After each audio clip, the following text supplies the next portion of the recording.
అయ్యా రామయ్య గారు, తలుపు తీయండి స్వామి, తలుపు తీయండి. ఏయ్, అర్ధరాత్రి ఏంటా గోళ? నా భార్యకు ఎప్పుడైనా జ్వరం అయ్యా, ఊపిరి ఆగిపోయేలా ఉంది. కొంత డబ్బు ఇప్పించండి అయ్యా, మీకు పుణ్యం ఉంటుందయ్యా. పాత బాకీ కట్టే వరకు నా ఇంటి గోడ కూడా తాకొద్దు. వెళ్ళు, వెళ్ళు ఇక్కడి నుంచి. అలా అనకండి రామయ్య గారు, ఎలాగోలగా మీ బాకీ తీరుతారయ్యా. ఈ ఒక్కసారి కనికరించండి అయ్యా. లేదంటే నీ దగ్గర ఏదైనా ఉంటే తాకట్టు పెట్టు, అప్పుడు ఆలోచిస్తాను. స్వామి, నీకు తెలియదు నా దగ్గర ఏముంటది స్వామి, పేదోడినయ్యా. అయ్యా అయితే అలాగే వెళ్ళు. నా దగ్గర ఏమైనా ధర్మసత్రం ఉందనుకున్నావా? వెళ్ళు. చేసేదేమీ లేక తిరిగి వెళ్లిపోతాడు. రాత్రి జ్వరం ఎక్కువ కావడం వల్ల తెల్లారేసరికి సోమయ్య భార్య చనిపోతుంది. తన కళ్ల ముందే ఒక ప్రాణం పోతున్నా వడ్డీ లెక్కల కోసం తలుపు తీయని రాతిగుండే రామయ్యది. ఎదుటివాడి పేదరికం గురించి ఆలోచన లేకుండా వడ్డీ వసూలు చేస్తుండేవాడు. అతనికి భార్య భాగ్యం, 2 కొడుకులు. ఓ రోజులాగే ఇంటి అరుగుమీద కూర్చుని పుస్తకంలో లెక్కలు చూస్తుండగా లక్ష్మి అనే కూలి భయపడుతూ నిలబడుంటుంది. నిన్న 10 నిమిషాలు ముందుగానే పని ఆపేసేవాడు కదా, ఆ 10 నిమిషాలకి కూలీలో కోత పెడుతున్నాను. ఇదిగో మిగిలిన ఈ 10 రూపాయలు పట్టుకెళ్ళు. అయ్యగోరు, మా చిన్నపిల్లకి ఒంట్లో బాలేదు. ఆ మాత్రం దానికి కూలీ తగ్గిస్తే ఎలా? ఈ 10 రూపాయలతో మందులు కూడా రావు సామి. రాకపోతే మానుకో, నన్నేం చేయమంటావు? నా దగ్గర ధర్మసత్రం లేదు, పనికి తగ్గ కూలి అంతే. వెళ్ళు వెళ్ళు. అవునమ్మా, నాన్నగారు లెక్కల్లో చాలా ఖచ్చితంగా ఉంటారు. ఇంకోసారి అలా కాకుండా చూసుకో. రాము, చూసావా? డబ్బు సంపాదించడం ఎలాగో నన్ను చూసి నేర్చుకో, భవిష్యత్తులో ఉపయోగపడుతుంది. ఏమిటండి, ఇంతవరకు సంపాదించింది చాలదా? ఆ అమాయకుల్ని ఎందుకు ఇబ్బంది పెడతారు? పైగా కొడుకుల్ని కూడా మీలాగే తయారు చేస్తున్నారు. నీకేం తెలిసే?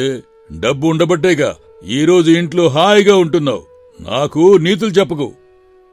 ఇంతలో రంగయ్య అనే రైతు వస్తుంటాడు. దూరం నుండి చూసిన రామయ్య కొడుకుతో ఇలా అంటాడు. అరే రాము, ఆ పుల్లయ్య పొలం కాగితాల కోసం వస్తున్నాడు చూడు. తీసుకున్న అప్పంతా కట్టేశాడు కదా నాన్న, ఇచ్చేస్తే అయిపోతుంది కదా, ఇంకెందుకు ఇంటి చుట్టూ తిప్పుకోవడం? అరే, ఇంకెప్పుడు తెలుసుకుంటావురా? ఆడి కాగితాలు ఆడికి ఇచ్చేస్తే మనకేంటి లాభం? అయ్యా రామయ్య గారు, నమస్కారం అయ్యా. నమస్కారం నమస్కారం. ఏంటి పుల్లయ్యా, ఎట్టా వచ్చావు? అయ్యా, మీ దగ్గర తీసుకున్న అప్పు కంటే రెట్టింపు వడ్డీ కూడా కట్టాను కదయ్యా. మీ బాకీ తీరిపోయింది కదా అని నా పొలం కాగితాలు తీసుకెళ్దామని వచ్చానయ్యా. నా కూతురి పెళ్ళుంది, పొలం అమ్మితేనే అమ్ముడి పడుతుందయ్యా. చూడు పుల్లయ్య, ఎప్పుడైనా చక్రవడ్డీ అనే మాట విన్నావా? అది కొండలా పెరుగుతుంది. ఇంకో 5,000 కడితేనే కాగితాలు బయటకొస్తాయి, లేదంటే ఆ పొలం నా పేరవుద్ది. అయ్యా రామయ్య గారు, మీ కాళ్ళెట్టుకుంటానయ్యా. నా బిడ్డ పెళ్ళుందయ్యా, కొంచెం దయ చూపండి అయ్యా. చూడు పుల్లయ్య, నీ బిడ్డ పెళ్లి నాకు అనవసరం. నా లెక్కల్లో ఇంకా 5,000 బాకీ ఉంది.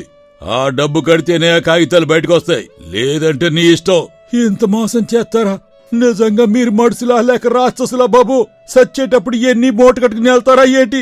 ఆడపిల్ల పెళ్ళని చెప్పినా కూడా ఇంత కఠినంగా మాట్లాడతారా? అవును, మూట కట్టుకునే వెళ్తాను. నా ఆస్తి నా ఇష్టం, అవన్నీ నీకు అనవసరం. డబ్బు కడితేనే ఇస్తాను. ఆస్తి మీద కూర్చుని ఏలుకో అయ్యా. రేపు నువ్వు మట్టిలో కలిసేటప్పుడు ఒక్క గడ్డి పోచకూడా నీ ఎంట్రాదు. నిన్ను మోసేవాడు కూడా దొరకడు. సీచి దుర్మార్గుడా అంటూ బాధతో అక్కడ్నుండి వెళ్ళిపోతాడు. యాండి, మనిషన్నాక కొంచెమైనా జాలుండాలి. పేదవారికి ఎందుకింత అన్యాయం చేస్తారు మీరు? మళ్ళీ మొదలుపెట్టావా? జాలి పడితే ఈ మేడలు, ఈ బంగారం వచ్చేవి కాదు. నువ్వన్ని విషయాల్లో తలదొచ్చుకో, అర్థమైందా? అలా రామయ్య చేసే మోసాల్ని చూస్తూ భరించలేని భార్య వారిస్తున్నా అవేమీ పట్టించుకోడు. అదలా ఉండగా ఓ రోజు రామయ్య మంచం మీద దగ్గుతూ ఊపిరి తీసుకోవడానికి ఇబ్బంది పడుతూ ఉంటాడు. భార్య కొడుకు పక్కనే ఉంటారు. రాము, సోము, నా సమయం దగ్గర పడిందిరా.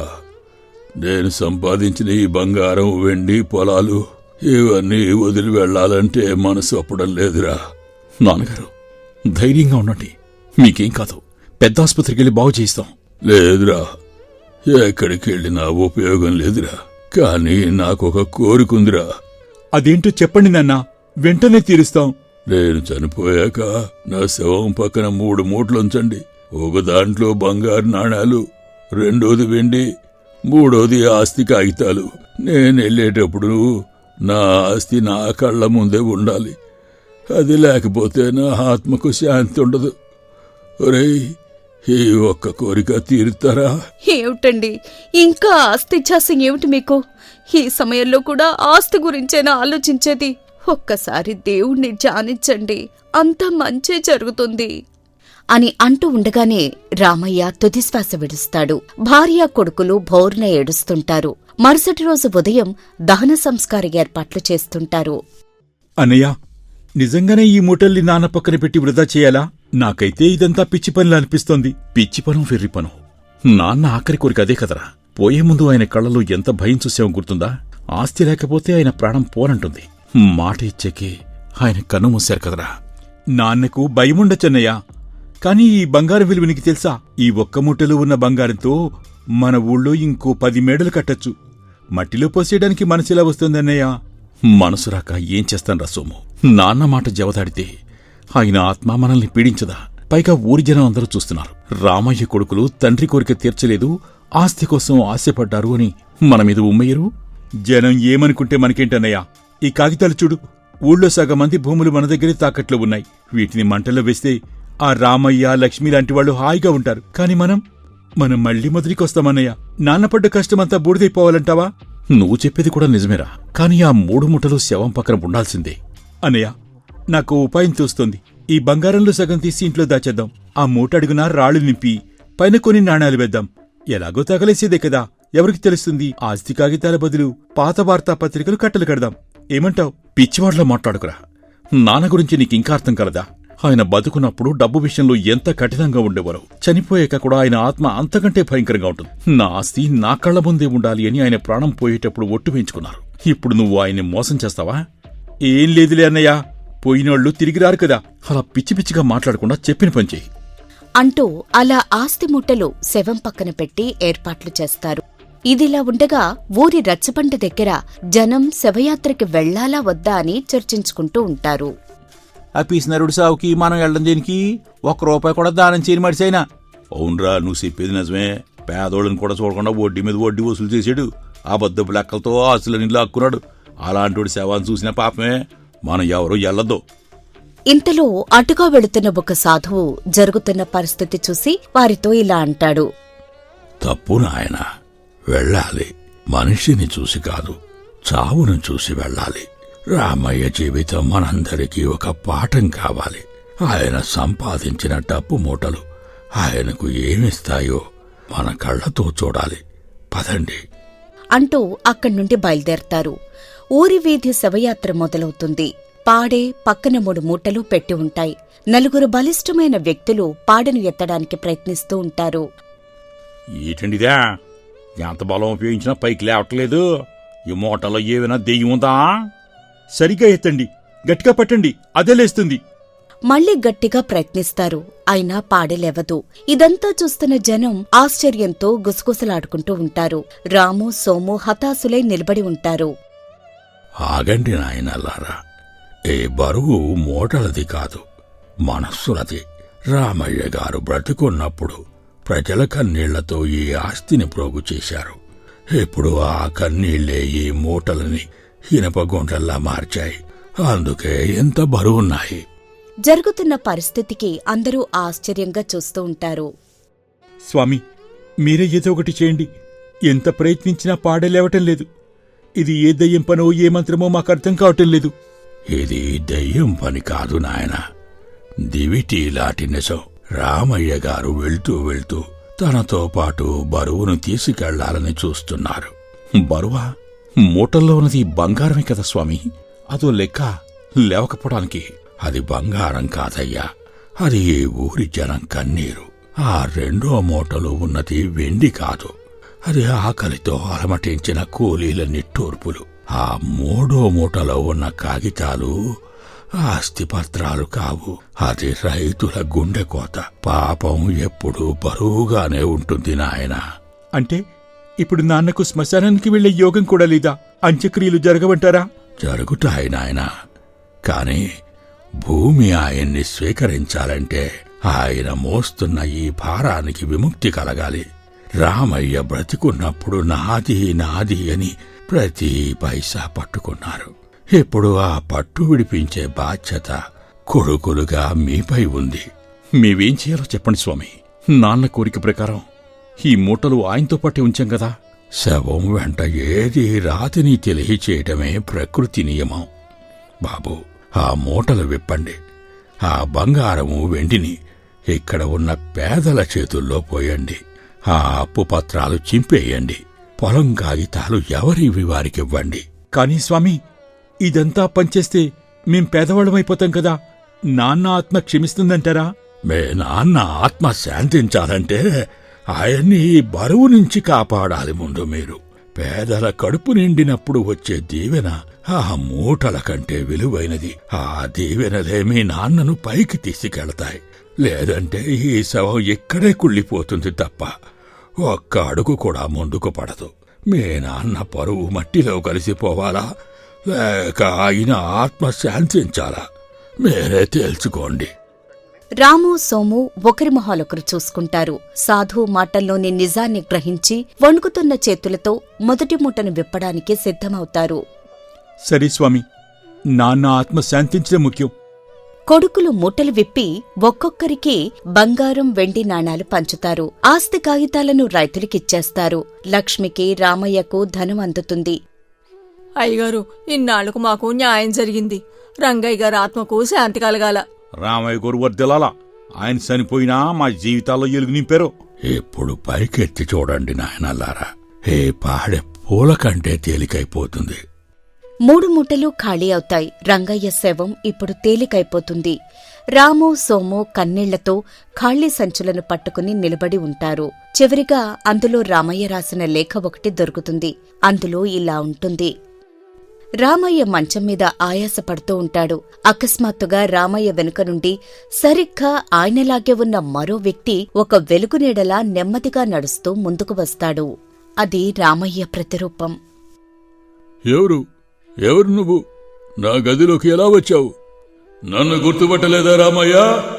ఇన్నాళ్ళు నీ గుండెల్లో నిద్రపోయిన నీ స్వార్థాన్ని నేను, నువ్వు లోకానికి చూపించిన కరుడుగట్టిన రామయ్యని నేనే. నా దగ్గరికి రాకు, నా ప్రాణం పోతోంది, నన్ను వదిలే. ప్రాణం పోతుందా? లేదు రామయ్య, నీ ప్రాణం ఈ బంగారం మీద, ఈ ఆస్తి కాగితాల మీద ఉంది. చచ్చేటప్పుడు కూడా ఆస్తి పత్రాలు గట్టిగా పట్టుకున్నావే, అదే నీ అసలైన రూపం. ఇప్పుడెందుకు భయం? నాకు భయంగా ఉంది. బయట పుల్లయ్య ఏడు పినిపిస్తోంది. ఆ శాపాలు నా గుండెల్లోకి దూసుకుపోతున్నాయి. ఇప్పుడు జాలి పుడుతోందా? పుల్లయ్య నీ కాళ్లు పట్టుకున్నప్పుడు వాటిని గెంటేసింది నువ్వే కదా. లక్ష్మమ్మ లాంటి పేదవారిని దోచుకున్నప్పుడు వారు ఏడుస్తుంటే నా డబ్బు నాకు ముఖ్యమని గర్జించింది నువ్వే కదా. ఇప్పుడు ఆ శాపాలు నీ వెంట రాకుండా ఎలా ఉంటాయి? నేను తప్పు చేశాను. ఆస్తి కోసం అంధుణ్ణయ్యాను. ఇది నా ప్రాణాన్ని కాపాడుతుందని నమ్మాను. మరి ఇప్పుడు పిలు నీ బంగారాన్ని. నీ ఊపిరిని నిలబెడుతుందేమో చూడు. వీటి కోసం నీ మానవత్వాన్ని చంపుకున్నావు. ఇప్పుడు నువ్వు వెళ్లే దారిలో చీకటి తప్ప వెలుగుండదు. వద్దు వద్దు, నాకు విముక్తి కావాలి. ఈ పాపాల భారాన్ని నేను మోయలేను. నన్ను రక్షించు. అయితే ఒక్కటే దారి. నువ్వు దేన్నైతే ప్రాణంగా భావించావో ఈ ధనమే మందు కావాలి. నువ్వు వెళ్ళేటప్పుడు నీ చేతులు ఖాళీగా ఉండాలి. అప్పుడే నీ ఆత్మ తేలికవుతుంది. నా కొడుకులకు కూడా ఈ పాఠం అర్థం కావాలి. నా ఆస్తి నాతోనే రావాలని కోరుకుంటాను, కాని అది శ్మశానానికి కాదు. నా వల్ల నష్టపోయిన పేదలకి వెళ్ళాలి. అదే నా ఆఖరి కోరిక. ఈ రాత్రితో నా కథ ముగుస్తుందని తెలుస్తుంది. ఆస్తంతా ఎవరిది వారికి చేరాలి. ఈ విషయం నా కొడుకులకు చెప్తే ఆస్తి పోతుందని ఆ పని చేయరు. కాబట్టి ఆఖరి కోరిక తీర్చవలసిందిగా ప్రమాణం చేయించుకున్నాను. చూశారా, ఆస్తి మూటలు ఖాళీ అవ్వగానే పాడె బరువు తగ్గిపోయింది. మనిషి సంపాదించిన ధనం మట్టి పాలవుతుంది, కాని అతను చేసిన ధర్మం మాత్రమే ఆత్మ వెంట వస్తుంది. మాకు బుద్ధొచ్చిందయ్యా. ఆస్తి కంటే మనుషుల దీవెనలే గొప్పవని అర్థమైంది. ఒక్క నిమిషం ఆగండి. మీ నాన్నగారు మిమ్మల్ని ఇబ్బంది పెట్టిన మాట నిజమే, కానీ ఈరోజు మీరు చేసిన పని చూశాక మా కళ్ళు తెరుచుకున్నాయి. ఏమైందమ్మా? మా నాన్నగారి అప్పులు ఇంకా మిగిలే ఉన్నాయా? ఉన్న ఒక్క ఇల్లు కూడా అమ్మేసి తీర్చేస్తాం. మమ్మల్ని క్షమించండి. లేదు నాయన, క్షమాపణ అడగాల్సింది మేము. ఆస్తంతా ఇలా రోడ్డు మీద పనిచేస్తే రేపొద్దున మీరెలా బ్రతుకుతారు? మీ నాన్న పిసినారయ్యుండొచ్చు, కాని మీరు మాత్రం మహాదాతలయ్యారు. మాకే ఆస్తి వద్దు, నాన్న ఆత్మ శాంతిస్తే చాలు. మేం కష్టపడి బ్రతుకుతాం. ఇదిగో బాబు, ఇది మీరు మాకిచ్చిందే. ఇందులో సగం నేను ఉంచుకుంటాను, ఈ సగం మీరు తీసుకోండి. ఇది మీ నాన్న ఆస్తి కాదు. ఒక తల్లిగా నేను మీ ముగ్గురికి ఇచ్చే దీవెనగా తీసుకోండి. అవును బాబు, ఒక్కసారిగా అంతా దానం చేస్తే మీరు అనాథలైపోతారు. అది చూసి మీ నాన్న ఆత్మ కూడా బాధపడుతుందయ్యా. ఈ ఊరి జనం అంతా నిర్ణయించుకున్నాం, మాకొచ్చిన దానిలో సగం తిరిగి మీకు ఇస్తున్నాం.